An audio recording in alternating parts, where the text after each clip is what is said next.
Hi friends, இன்னைக்கு menopause அப்படின்ற வார்த்தைக்கு தமிழில் என்ன சொல்லுவாங்கன்னு பார்க்கலாம்.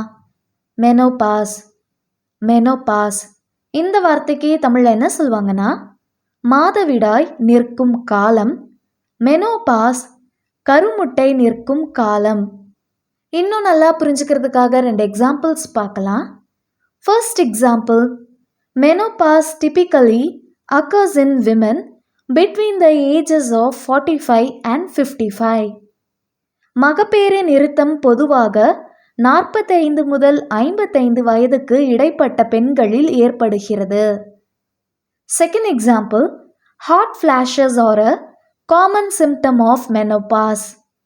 சூடான அலைகள் மகப்பேறு நிறுத்தத்தின் ஒரு பொதுவான அறிகுறி. இன்னொரு வீடியோவில் வேற ஒரு ஆங்கில வார்த்தைக்கு தமிழில் என்னன்னு பார்க்கலாம். அது வரைக்கும் பை.